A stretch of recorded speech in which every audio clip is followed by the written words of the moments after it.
नाज़रीन, मैं हूं आपका मेज़बान फ़हद उस्मानी। जैसा कि आप लोग जानते हैं, हमने नई ब्रॉडकास्टिंग स्टार्ट की है जिसका नाम हमने रखा है हमारी बातें। हमारे साथ मौजूद हैं पाकिस्तान के मशहूर टैलेंटेड और सुपरस्टार जिनको कह सकते हैं हम, और इन्हें अपनी आवाज़ से पूरे यूनिवर्सिटी तो क्या पूरे लाहौर को इन्हें पीछे लगाया हुआ है। इनसे मिलते हैं, उनके बारे में जानते हैं। अस्सलाम वालेकुम। वालेकुम अस्सलाम, क्या हाल चाल है? अल्हम्दुलिल्लाह, आप सुनाएं, आप कैसे हैं? बिल्कुल ठीक ठाक, अल्लाह का करम। अपने बारे में कुछ बताएं। मेरा नाम नूरेश पाशा है और यूसीपी से मेरी ग्रेजुएशन है, कंप्लीटेड है। और इसके साथ साथ मेरा म्यूज़िक से, मेरा एक्टिंग से, मेरा मॉडलिंग से, इनफैक्ट मेरा कुछ वीडियो शो से, हर चीज़ में पैशन है और शौक़ है। और इनफैक्ट मैंने इसको अपने एंड पर हर तरीके से प्रमोट भी किया हुआ है और अच्छे से परस्यू भी किया हुआ है। और काफ़ी सीरीज़ भी कवर किए हैं मैंने और डिफरेंट काफ़ी सिंगर्स वगैरह के साथ ओपन भी किया हुआ है। और कितने साल का आपका एक्सपीरियंस है इसमें? मेरा इफ़ आई कैन काउंट तो मेरा एक्सपीरियंस होगा इसमें तकरीबन कोई 10-12 साल का ही है। या किसी ने कुछ कहा हो या कोई आपको किसी ने डिग्रेड भी किया होगा इस फील्ड में, थोड़ा-सा उसके बारे में मुझे बताएँ? अगर मैं इसकी बात करूँ कि मैंने स्टार्ट कब किया था, तो मुझे आज भी याद है 2008 में एक गुलशन इकबाल पार्क, एक पार्क है वहाँ पर एक शो हुआ था। तो मैंने वहाँ पर परफॉर्म किया था, जिससे मुझे सबसे ज़्यादा एक कह लें कि वो जंप स्टार्ट मिला, हेड स्टार्ट मिला कि yes I can do this, I can have this in me. तो फिर मैंने उसको आगे परस्यू किया। और जहाँ तक बात है डीमोटिवेट करने की, डिग्रेड करने की या डिसग्रंटल करने की, तो वो तो आपको पता है पाकिस्तान में एक हमारा ऐसा कल्चर है, सोसाइटी है कि जहाँ पे आपकी चीज़ को वैसे ही अगर आप टैलेंट ना भी हो, आपको वैसे ही एक डीमोटिवेटिव वे में हर तरह देखा जाता है। तो वो तो डेफिनेटली आपको फेस करनी पड़ती है क्रिटिसिज्म। बट मैंने हमेशा क्रिटिसिज्म को एक कंस्ट्रक्टिव वे में लिया और ट्राई किया कि उसके अंदर से अगर मुझे कुछ लर्न करने को मिला तो डेफिनेटली मैंने उसको लर्न किया है। हाँ, अगर कुछ डिस्ट्रक्टिव क्रिटिसिज्म है तो उसको मैं ट्राई करता हूँ कि बस गुजार दूँ एक से तो फैमिली वगैरह आपके साथ है, आपके इस शोबे के साथ जो आप करना चाह रहे हैं आगे कंटिन्यू? फैमिली सपोर्ट ऐसा है कि definitely they want me to attend this, लेकिन वो कहते हैं कि एक अच्छी अपॉर्चुनिटी के साथ आप करो, आप ज़रूर जाओ, आपका अगर शौक कोई है। फैमिली में ऐसा हो जिसको ये चीज़ ना पसंद हो? फैमिली में ऐसा फ़िलहाल तो कोई भी नहीं है। हाँ, थोड़ा बहुत कहते हैं, लेकिन उनको ये पता है कि यार अगर मैं अपने और गोल्स जो मेरे एक्चुअल गोल्स हैं, मेरे करियर रिलेटेड गोल्स हैं, अगर मैं उनको पूरा कर रहा हूँ then they are okay with it. Father क्या करते हैं आपके? मेरे फादर लॉयर हैं, सुप्रीम कोर्ट के लॉयर हैं। तो फिर आपको यहाँ पे इस फील्ड में आने में क्या शौक था? किससे आपने देखा कि आप इस फील्ड में आना चाह रहे थे? मुझे एक्चुअली मैं आपको बड़ी एक फ़नी स्टोरी बताता हूँ। मैं मुझे बचपन से ही ना, मतलब बहुत छोटी उम्र से, 3-4 साल की उम्र से मुझे म्यूज़िक बहुत अट्रैक्ट करता था।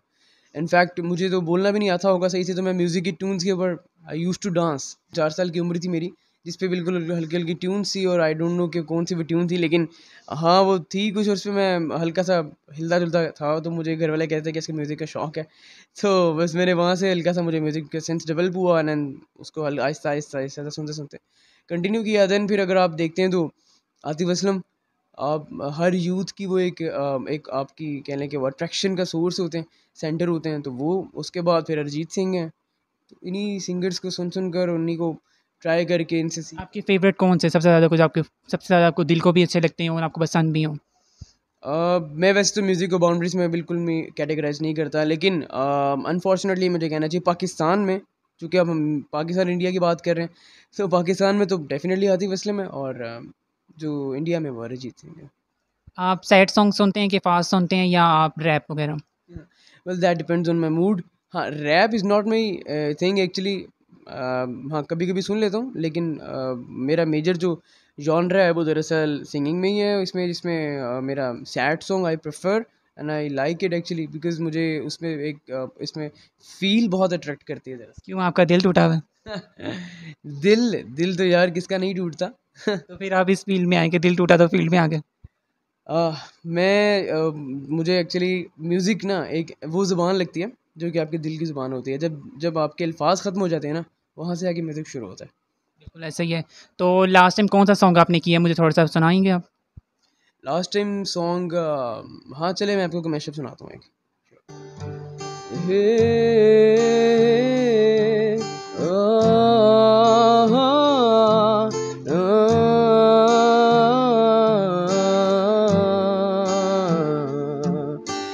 कोई नहीं तेरे सिवा मेरा यहाँ,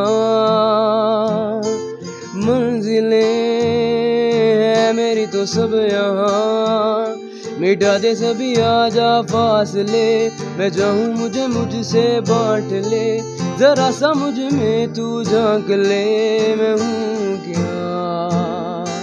कभी जो बादल बरसे मैं देखूं तुझे आंखें भर के, तू लगे मुझे पहली बारिश की दुआ।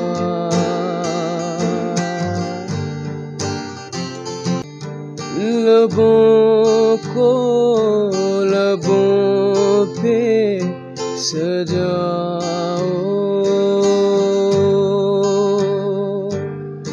क्या हो तुम मुझे अब बताओ,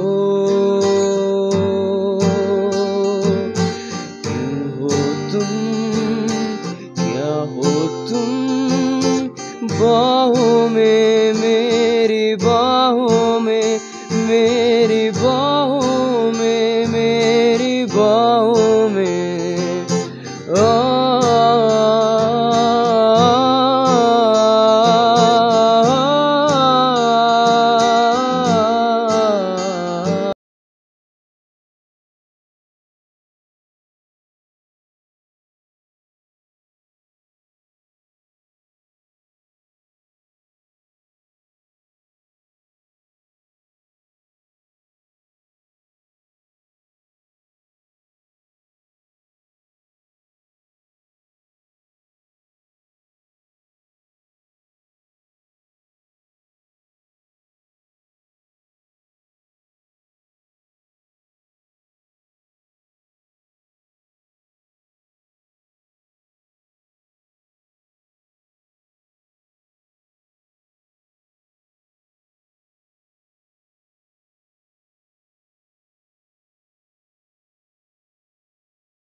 और सुना भी।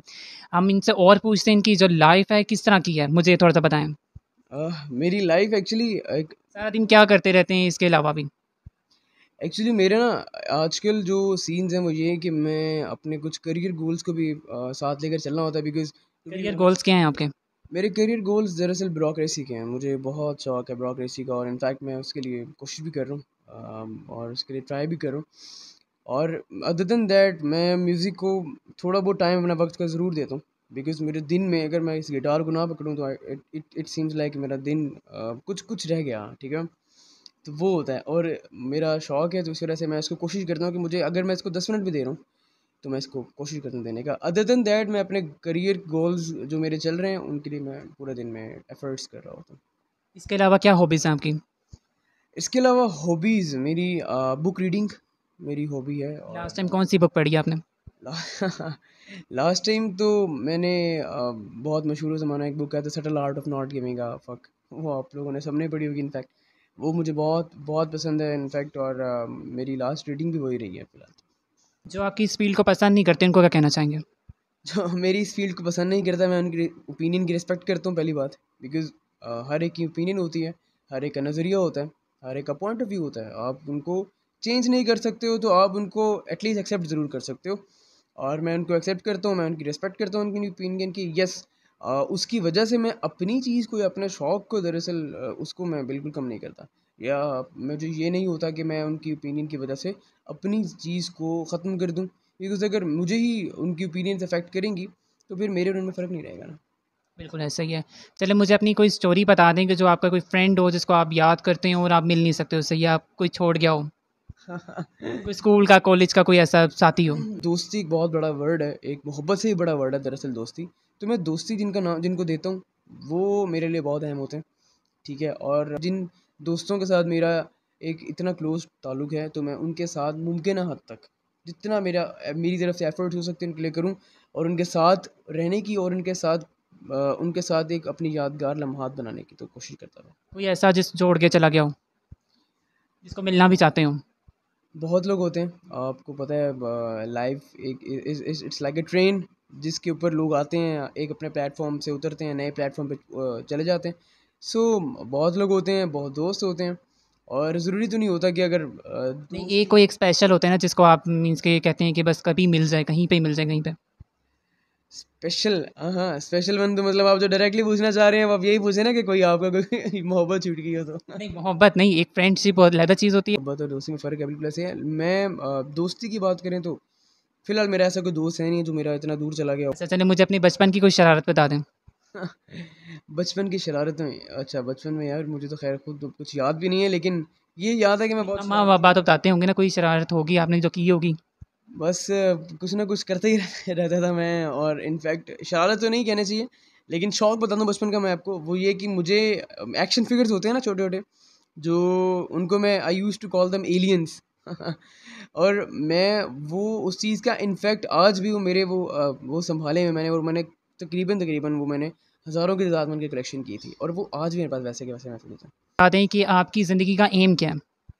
मेरा फ़िलहाल एक मेजर एम यही है कि मैं अपने पेरेंट्स का जो मुझे उन्होंने ख्वाब अपना दिया हुआ है, एक अपना ख्वाब सौंपा हुआ है मुझे ना, मैं वो उसको परस्यू करना चाहता हूँ और उनको वो ख्वाब पूरा करके दिखाना चाहता हूँ, ताकि चलिए वो इंशाल्लाह अल्लाह पाक आपको कामयाब करे। मुझे बता दें कितने बहन-भाई हैं? मैं इकलौता ही हूँ, मेरा कोई बहन-भाई नहीं है। तो फिर तो ज़्यादा बर्डन होगा आपके ऊपर। एग्ज़ैक्टली बर्डन एंड आपको पता है रिस्पॉन्सिबिलिटी एक होती है, आपको आपको पता है कि आप को लेगेसी कंटिन्यू करनी है अपने पेरेंट्स की, और तो डेफ़िनेटली बर्डन नहीं कहना चाहिए उसको, रिस्पॉन्सिबिलिटी कहनी चाहिए। यस, रिस्पॉन्सिबिलिटी है। तुर्की में भी आपने सफ़र किया, मैंने देखी हैं आपकी पिक्चर्स और आपका सोशल मीडिया, तो उसके बारे में क्या कहना चाहेंगे? Turkey is a very friendly country towards Pakistan, और मुझे लगता है कि तुर्की में जो लोग हैं वो पाकिस्तान को बहुत पसंद करते हैं। बहुत पीसफुल कंट्री है, बहुत बहुत यू नो वहाँ के लोगों की मुझे एक चीज़ बहुत बहुत अट्रैक्ट किया है, बहुत पसंद आई है मुझे।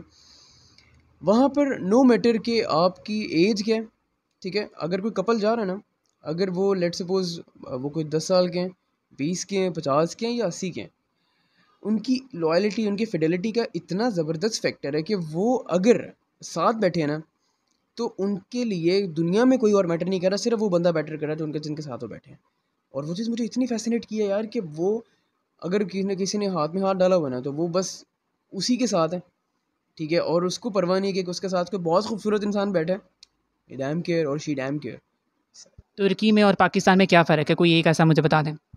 तुर्की में और पाकिस्तान में सिर्फ एक तो ये कहना आप हो चाहिए के आए कि हैं, आपको तो होगा आइडिया। हाँ, उसमें ये है कि लिबरलिज़्म वहाँ पे बहुत ज़्यादा है, बिकॉज़ वहाँ पे तुर्की इज़ अ मुस्लिम कंट्री, लेकिन वहाँ पे चूँकि यूरोप है, चूँकि वो नेटो का मेंबर है, तो वो यूरेशिया की वजह से वहाँ पे आपका यूरोप टच में चला जाता है तुर्की ज़्यादा, बिकॉज़ वहाँ पे आप थोड़ा-सा लिबरल हो जाते हो।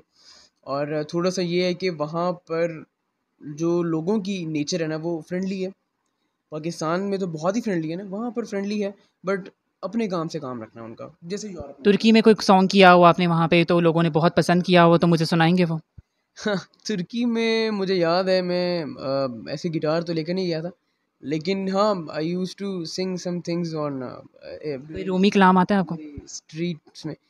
अच्छा, रूमी कलाम की अगर आप बात करेंगे तो मुझे रूमी का नहीं, मुझे बुल्ले शाह का कलाम आता है। मैं रिसेंटली बहुत मतलब शौकीन हूँ बुल्ले शाह की शायरी का, और मैंने रिसेंटली एक कलाम सुना, और इनफैक्ट वो मैंने अभी अपने इंटरव्यू में भी किया था जो सिटी फॉर टू में मैंने दिया, तो वो आपको मैं ज़रूर सुनाऊंगा, ठीक है?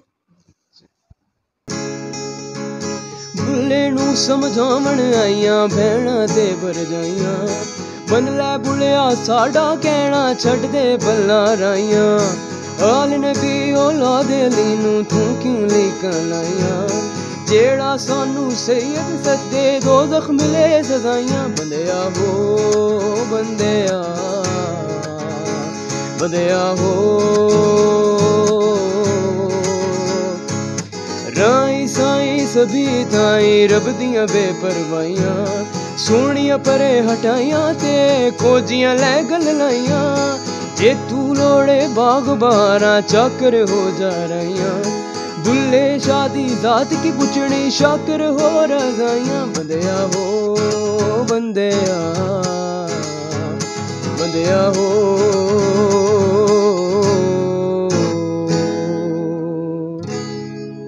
चलिए बहुत शुक्रिया, आपकी बहुत प्यारी आवाज़ से। मुझे बता दें कि पंजाबी गानों का शौक है आपको? पंजाबी गानों का बहुत शौक है, क्योंकि पंजाब से नसीबो लाल को सुनते हैं? हैं। नसीबुल लाल को तो डेफिनेटली, उनकी क्या कमाल खूबसूरत रेंज है उनकी, बहुत ज़बरदस्त रेंज है उनकी तो माशाल्लाह। राहत फ़तेह अली खान की कभी कॉपी की हो? राहत फ़तेह कॉपी राहत फ़तेह अली खान की आपको पता है हर एक का अपना स्टाइल होता है डेफिनेटली, लेकिन हाँ राहत फ़तेह अली खान साहब के सॉन्ग्स हैं और कुछ सॉन्ग्स हैं मुझे बहुत कोई पसंद है। ओएसटी आपने किया हो? ओएसटी किनका? राहत फ़तेह अली खान साहब राहत फ़तेह अली खान साहब का? ओएसटी नहीं, उनका एक सॉन्ग था रिसेंटली वो मैंने किया था, ज़रूरी था। सुनाना पसंद करेंगे? हाँ ज़रूर, वो आपको सुनाता हूँ। बताओ याद है तुमको वो जब दिल को चुराया था, चुराई चीज को तुमने खुदा का घर बनाया था। वो जब कहते थे मेरा नाम तुम तस्बीह में पढ़ते हो, मोहब्बत की नमाजों को कज़ा करने से डरते हो, मगर अब याद आती हैं वो बातें थी महज़ बातें, मगर भटके तो याद आया भटकना भी ज़रूरी था, मोहब्बत भी ज़रूरी थी, बिछड़ना भी ज़रूरी था। बहुत शुक्रिया, बहुत शुक्रिया। इस सॉन्ग को करने के बाद किसी की याद आई हो?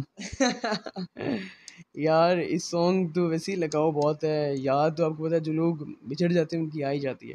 कौन था जो बता दें थोड़ा-सा हमें वाक़या? वाक़या ऐसा तो ख़ैर आपको पता है कुछ यूनिवर्सिटी लाइफ में बहुत सारे ऐसे लोग होते हैं जिनके साथ आपके कनेक्शंस बनते हैं, बहुत स्ट्रॉन्ग कनेक्शंस बनते हैं, उसके बाद फिर वो अपनी लाइफ में मगन हो जाते हैं और आपको अल्लाह हाफ़िज़ कहना पड़ता है उनको समहाउ। आपने किया था, उन्होंने किया था? मुझे लोगों को छोड़ने की आदत नहीं है, मैं और ना मुझे लोगों को छोड़ना आता है। ये 2 रीज़न्स की वजह से आज तक मैं किसी को छोड़ नहीं पाया। अगर किसी को फ़िज़िकली किसी से दूर भी हूँ ना, तो मेंटली वो इंसान मेरे माइंड में ही है हमेशा। और तो हमेशा जो भी हुआ है तो अगले इंसान की तरफ से अल्लाह हाफ़िज़ होता है। आप क्या कहना चाहेंगे, लड़कियाँ धोखा देती हैं, लड़के धोखा देते हैं? Well that depends, exceptions are always there, दोनों ही साइड्स पे बहुत अच्छे लोग हैं, दोनों ही साइड से बहुत बुरे लोग हैं, ठीक है? तो ज़रूरी नहीं होता कि एक जनरलाइज़ या जेनेरिक नहीं करना चाहिए, टैग नहीं लगा देना चाहिए। लड़के भी धोखा देते हैं, लड़कियाँ भी धोखा देती हैं। यूनिवर्सिटी लाइफ़ में तो आपने देखा होगा, तो यूनिवर्सिटी लाइफ़ में आपको क्या लगता है कि ज़्यादातर? यूनिवर्सिटी लाइफ में ना, दरअसल यूनिवर्सिटी लाइफ में अगर मैं जेनेरिक टर्म में बताऊँ तो university life is actually life of benefits, ठीक है? लोग आपसे तब तक जुड़ते हैं जब तक उनको आपसे कोई बेनिफिट होता है। बेनिफिट आपसे कोई फाइनेंशियल भी हो सकता है, इमोशनल भी हो सकता है, कुछ भी हो सकता है। तो जब तक उनके पास बेनिफिट है, हाँ, मोस्टली की बात नहीं मैं कर रहा, लेकिन ये चलता है। और बहुत एक्सेप्शंस ऐसी भी होती हैं, जैसे मेरे अगर मैं खुद की बात करूँ, मेरे जो यूनिवर्सिटी के पहले साल से, इनफैक्ट पहले दिन से जो दोस्त हैं, उनके साथ मेरा आज भी वैसे ही बॉन्ड है जैसा मेरा यूनिवर्सिटी के टाइम है, और मुझे आज यूनिवर्सिटी ख़त्म होएगा मेरा 1 साल हो चुका हुआ है। तो तो कोई ऐसा याद हो कि किसी ने आपको धोखा दिया हो, या किसी ने मफ़ाद लिया हो और उसके बाद छोड़ दिया हो? धोखा और वो चीज़ तो मुझे लगता है कि ऐसा नहीं कहना चाहिए धोखा, क्योंकि हर एक इंसान को रखना भी चाहिए और रखते भी हैं इंसान, अपनी ज़ात को पहले ही नहीं, कुछ रखते हैं। ऐसे लोग भी होते हैं ना जो आपसे फ़ायदा लेके तो आपको छोड़ देते हैं। बहुत सारे ऐसे लोग होते हैं, उनका तो टाइम भी कौन-सा ऐसा था जिसका नाम आप मुझे बताना बेशक ना पसंद करें, लेकिन उसका थोड़ा वाक़या बता दें मुझे? नाम तो बिल्कुल नहीं बताना पसंद करूँगा मैं, बिकॉज़ हाँ, उनकी हर एक की प्राइवेसी होती है।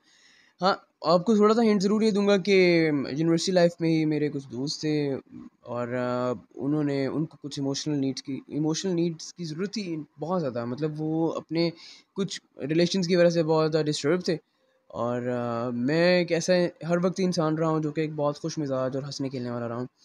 और दूसरा मैंने काफ़ी लोगों को एक बैक भी किया, उनको सपोर्ट भी किया मेंटली, इमोशनली, हर तरीके से। क्योंकि आपने सारा सर्वाइव किया हुआ था पहले।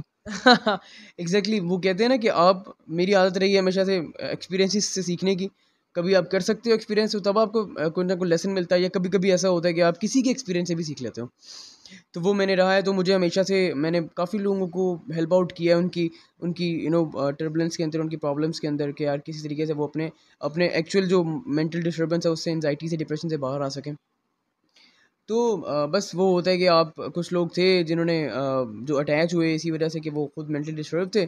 जब उनको आइडिया हुआ कि now they are well to do, they can they can be themselves, तो फिर वो कोई ऐसा बता दें जिसमें आपको पता चला हो कि अब आप फ़ेमस हो गए हैं, तो आपसे दोबारा इन टच होना चाह रहा हूँ? ये आपने जो बात की है, ये इनफैक्ट मैं अभी थोड़ी देर पहले ही अपने एक दोस्तों से कुछ बात कर रहा था। मेरा भी कुछ इंटरव्यू था उससे पहले भी। वो लोग भी थे जिनसे जो जैसे कहते हैं ना आपके रैंडम फेसबुक फ्रेंड्स बन जाते हैं और आपके किसी भी इंस्टीट्यूट में, कॉलेज में, यूनिवर्सिटी में होते हैं, वो आपके सिर्फ वहीं के फ्रेंड्स रह जाते हैं। फ्रेंड्स भी नहीं कहना चाहिए उनको, वो बस आपके फेसबुक में ऐड हुए हैं, देन आपकी कभी उनसे बात नहीं होनी है, देन आपकी कभी उनसे इंट्रैक्शन नहीं होना है। आपका बस वो चलना है कि बस ठीक है फेसबुक पे ऐड है तो ऐड है। तो उन लोगों ने भी कांटेक्ट किया मुझे और वो भी पूछ के तो मतलब वो भी जानना चाहते हैं कि अच्छा आपने ये किया, very very congratulations. And but still उनके पीछे ऐसी वाइब आई कि शायद उनका कुछ अपना मकसद है। आपको क्या लगता है, डेफिनेटली मुझे लगता है कि कैसा फ़ील हुआ जब उन्होंने आपको अटेंड किया हो आपको? मुझे पहले तो अच्छा लगा बिल्कुल। मुझे हमेशा ही मैं उसमें पॉजिटिव अप्रोच रख के सोचता हूँ।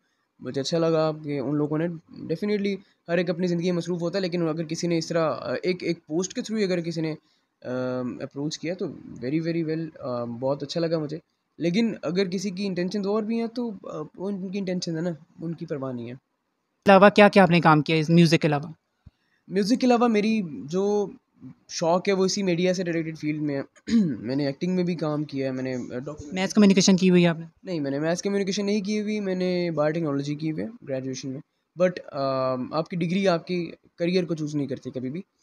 तो मैंने हमेशा से ट्राई किया कि मैं अपने करियर को और अपनी डिग्री को एक सेपरेट भी वे में रख सकूँ। तो वही चल रहा है। तो मैंने एक्टिंग में भी काम किया हुआ, मैंने एफएम रेडियो पाकिस्तान में भी इवन शोज़ वगैरह किए हैं, म्यूज़िक शोज़ भी किए हैं। मैंने एक दफ़ा कुछ शोज़ वगैरह वैसे भी किए हैं उनके एफएम चैनल के ऊपर। तो कोई आपको मुश्किल सफ़र पेश आया हो ज़िंदगी में? ज़िंदगी में मुश्किल सफ़र आते ही हैं, डेफ़िनेटली आते हैं यार। आपकी कोई इमोशनल याद रह गया हो ज़िंदगी में कि आपने एक सफ़र देखा था तो आपको हमारी आवाम को क्या कहना चाहेंगे उस सफ़र के बारे में? मैं ये चाहता हूँ कि लोगों को ना एक रवैया इख्तियार करना चाहिए, उसको कहते हैं बायगॉन्स का, ठीक है? वो मैं आपको बताता हूँ कि वो क्या होता है, कि अगर कुछ भी आपके साथ बुरा हो रहा है ना, कुछ भी बुरा हो रहा है, आप उसको कोशिश करें कि आप उसको एंड्योर करें, उसमें से कुछ लर्न करें। If you can't change that thing, तो फिर आप उसको एक्सेप्ट करें। जब आप उसको एक्सेप्ट कर लेंगे ना, तो आपके पास एक पावर आ जाएगी कि आपके पास उस चीज़ से रिलेटेड कभी भी फ्यूचर में आपको कुछ चीज़ हर्ट करेगी ना, तो आपके पास पावर आ जाएगी, आप उसको एंड्योर कर सकेंगे, आप उसको फॉरबेरेंस के साथ हैंडल कर सकते हैं। दूसरी बात ये कि जो लाइफ है ना, it's not a bed of roses, ठीक है? तो अगर कोई आपसे मिल रहा है अच्छे से तो आप ज़रूर मिलें उससे। अगर आपसे कोई नहीं मिलना चाह रहा तो कोई मसला नहीं है, आपको उस चीज़ के ऊपर वरी करने की ज़रूरत नहीं है। ज़िंदगी बहुत बड़ी है, ज़िंदगी में बहुत लोग मिलते हैं। सो और ये एक मुझे बड़ी फेवरेट कह लें कि वो कोट कह लें या कुछ भी कह लें, वो मकूला ही है। वो कहते हैं कि दुनिया में या ज़िंदगी में कुछ भी हो रहा है तभी कुछ नहीं होता। बिल्कुल ऐसा ही है। मुझे कोई शायरी वग़ैरह आपको आती है तो मुझे कुछ थोड़ा बहुत सुनाना चाहेंगे? जी, शायरी मैंने आपको बताया कि मैं कुछ अर्सा पहले बुल्ले शाह का कलाम पढ़ा था। उससे पहले मैं कुछ बाबा फ़रीद का कलाम पढ़ा था। तो बाबा फ़रीद, जो आपको पता है, वो गंज शक्कर रहमतुल्लाह अलैह, वो पाकपतन शरीफ के बहुत बड़े जाने-माने हमारे तसव्वुफ़ के बुज़ुर्ग रहे हैं। तो उन्होंने वहदतुल वजूद और तसव्वुफ़ के ऊपर उन्होंने उसकी मंज़िलें, सलूक की मंज़िलें बहुत तय की हैं और वो अल्लाह के बड़े करीब थे। तो उनकी कुछ पंजाबी शायरी है, क्योंकि वो, लेकिन पंजाबी शायरी उनकी थोड़ी मुश्किल है, मैं आपको उसका मतलब भी समझाऊँगा। 800 साल पुरानी शायरी है उनकी पंजाबी में। आपको याद है अभी तक? बस पढ़ते हैं तो थोड़ा बहुत कुछ ना कुछ ज़हन में रह जाए तो। अच्छा, तो वो कहते हैं कि उनका जो बहुत खूबसूरत शेर है वो ये कहते हैं कि फ़रीदा ख़ालिक ख़ल्क़ में, फ़रीदा ख़ालिक ख़ल्क़ में, ख़ल्क़ वसे रब माँ। फ़रीदा ख़ालिक ख़ल्क़ में, ख़ल्क़ वसे रब माँ। मंदा किसनू आखिए, जां तिस बिन कोई ना। बहुत मुश्किल पंजाबी है, मैं आपको इसका मतलब ज़रूर समझा दूँगा। इसका दरअसल एक ख़ुलासा ये है कि जो अल्लाह है ना, वो अपनी हर मखलूक में, और अल्लाह ताला की जो एक झलकी है वो हर मखलूक में नज़र आती है। बिल्कुल ऐसा ही है। ठीक है, बिल्कुल ऐसे ही है। दूसरी बात ये है कि हम किसको कैसे बुरा कह सकते हैं? इस दुनिया में कोई भी चीज़ ऐसी है, क्योंकि इस दुनिया में हर चीज़ के अंदर जब अल्लाह बसता है, हर चीज़ में अल्लाह की झलकी नज़र आती है, अल्लाह ज़ाहिर है हर चीज़ में। तो हम किस चीज़ को, किसी भी चीज़ को बुरा कैसे कह सकते हैं? बिल्कुल ऐसा ही है। ठीक है। जब हम किसी को बुरा नहीं कह सकते हैं, तो फिर जब हमें जानते हैं कि जब कोई भी चीज़ अल्लाह के बगैर नहीं है, तो हम कैसे कह सकते हैं यार कि ये चीज़ बुरी है, ये चीज़ गलत है? बिल्कुल ऐसा ही है। ये एक बहादुल वजूद का उनका एक बड़ा खूबसूरत शेर था, जो कि मुझे बहुत पसंद है और मेरे माइंड में वो हमेशा ही चलता रहता है इनफैक्ट। क्योंकि मुझे खुद भी थोड़ा शौक़ है तसव्वुफ़ से रिलेटेड चीज़ों का, थोड़ा सा सूफ़ीज़्म का पढ़ने का, क्योंकि डेफ़िनेटली आप उस मुकाम तक तो नहीं पहुँच सकते, लेकिन हाँ आप जो पहुँच चुके हुए हैं उन मंज़िलों को तय कर चुके हुए हैं, उन लोगों की आप चीज़ों को पढ़ सकते हो, उनको आप सुन सकते हो, उनको आप समझने की कोशिश कर सकते हो थोड़ा। आपने अभी बताया कि आपने एफ़एम वगैरह मुख्तलिफ़ जगहों पे सोशल मीडिया में काम किया है, तो मुझे थोड़ा-सा बता देंगे कि आपको क्या मुश्किल पेश आई थी, जब आपका फ़र्स्ट एक्सपीरियंस था उसके अंदर? हाँ, मेरा एफ़एम में तो ख़ैर मेरा फ़र्स्ट एक्सपीरियंस नहीं था बिल्कुल भी, बिकॉज़ वो तो मुझे कह लें कि तब तक तो उतना स्टूडियो कॉन्फिडेंस आपका बिल्डअप हो चुका होता है। हाँ, मुझे याद है देयर वाज़ अ टाइम मैं बैक इन 2000 आई गेस 17 में मेरा कॉलेज था, उनका एक फेस्टिवल था अलहमरा में and I had to perform there मुझे वहाँ पे परफॉर्म करना था। कलाम था जो आतिफ़ असलम का था, ताजदारे हरम, ठीक है? तो मैंने वो मुझे याद है मैंने मेरी फ़र्स्ट टाइम वो बहुत बड़ी स्टेज अपीयरेंस थी। First time in a sense बहुत बड़े स्टेज पे इतनी अपीयरेंस थी। उससे पहले मैंने स्टेज कुछ कवर किए हुए हैं। तो मैंने मुझे याद है आई वाज़ शिवरिंग बिकॉज़ मेरे पास क्राउड था and I was literally standing in the centre and I was surrounded by the people from 360 direction क्योंकि वो स्टेज ही ऐसा है। तो बस वहाँ थोड़े से पे नर्वस हुए होंगे आप? थोड़ा-सा नहीं, मैं आपको बताना चाहूँगा कि इनफैक्ट मैं इतना नर्वस था कि मैंने ब्लंडर भी कर दिया अपना जिसका मुझे रिग्रेट नहीं है बिल्कुल भी बिकॉज़ वो ब्लंडर से फिर मैंने जो कुछ लर्न किया, उसके बाद मैंने बहुत स्टेजेस कवर किए हैं, फिर उसके बाद वो अल्हम्दुलिल्लाह वो ब्लंडर मेरा स्टेज पे कभी दोबारा नहीं लास्ट सीरीज़ कौन-सी की हैं? लास्ट सीरीज़ जी। एक्टिंग में जी, एक्टिंग में। मेरी अभी जो सीरीज़ अभी कुछ टाइम तक रिलीज़ हो जाएगी वो 80-90 पूरे 100 के नाम से है वो और वो ऑन द लूज़ फ़िल्म की प्रोडक्शन है वो। उनका भी यूट्यूब पे चैनल है, बड़ा अच्छा वो काम कर रहे हैं। तो उसमें कैसे सफ़र किया आपने? मीन्स ये आपको खुद हमने बुलाया था कि आप खुद गए थे? जी, वो उन्होंने मुझे कहा कि आप मतलब हमारे साथ काम करना चाहेंगे और उन्होंने फिर मुझे अपनी सारी स्टोरी बताई। मैंने कहा ठीक है, श्योर थिंग। तो उसके बाद फिर उनके साथ काम हुआ, तकरीबन 1 साल हो गया हम लोग शूट किया हम लोगों ने। इनफैक्ट अब उनका सीज़न 2 भी आना है कभी तो उसके लिए भी अ, इंशाल्लाह अल्लाह तबारक आपका और कामयाब करे। सबसे पहले मुझे ये बता दें कि जो आपका म्यूज़िक की फ़ील्ड है, इसमें कोई आपके रिलेटिव में कोई है ये जो आप इसमें आए हैं? दूर-दूर तक कोई है ऐसा? रिलेटिव मतलब ये कि जो म्यूज़िक जिनका शौक हो या कोई म्यूज़िक इंडस्ट्री में हो? म्यूज़िक इंडस्ट्री में नहीं म्यूज़िक इंडस्ट्री में ऐसा कुछ नहीं है बिकॉज़ तो फिर आपको कैसे शौक पड़ा? बस मुझे शौक यही था बताया आपको मैंने बचपन से मुझे थोड़ा बहुत शौक था और उसके बाद मैं ऑब्ज़र्वर अच्छा हूँ तो मुझे ऑब्ज़र्व कर के म्यूज़िक में अट्रैक्शन फ़ील होती थी। तो कभी किसी ने बुरा कहा हो इस फ़ील्ड को? बहुत लोग कहते हैं आप अगर अपना गिटार लेकर जा रहे हो लोग आपको ऐसे देखेंगे जैसे पता नहीं आप कुछ क्या पता नहीं कुछ क्या चीज़ लेकर जा रहे हो। लेकिन फिर वही बात है अगर आपको कुछ चीज़ पसंद है then and you are firm over it कि आपको पता है यार आप इस चीज़ को लेकर चलना चाहते हो, आपकी चीज़ है और आप इसको पॉज़िटिवली लेकर चल रहे हो। बिल्कुल। जो लोग बुरे कहते हैं उनको क्या कहना चाहेंगे? आई रिस्पेक्ट देयर ओपिनियन और डेफ़िनेटली कहते हैं, उनका हक है कहना, लेकिन मेरा हक उनकी कहने को मानने का नहीं है। चलिए बहुत शुक्रिया। नाज़रीन हमारे शो का इख्तिताम होता है जैसा कि आप लोगों ने देखा हम मल्टी टैलेंटेड बंदे के साथ मौजूद थे। इनको हम देते हैं इजाज़त नई लोगों के साथ, नई चेहरों के साथ आपको मिलेंगे। अभी के लिए अल्लाह हाफ़िज़। इनका सॉन्ग सुनते हैं और अल्लाह हाफ़िज़ करते हैं इनको। हो महफ़िल में तेरी हम ना रहें तो गम तो नहीं गम तो नहीं है किससे हमारी नज़दीकियों के कम तो नहीं है कम तो नहीं है कितनी दफ़ा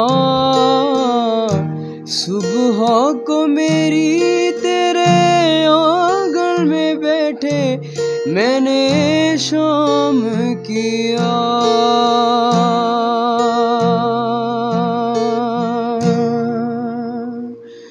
चन्ना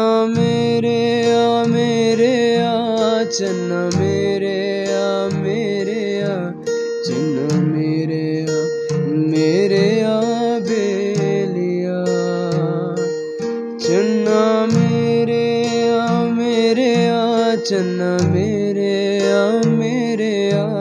चन्ना चन्ना चन्ना बेलिया ओ पिया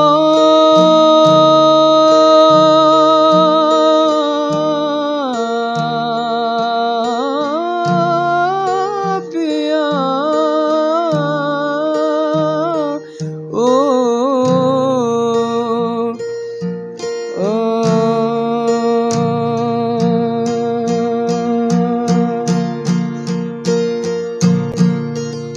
शामें मलंग सी रातें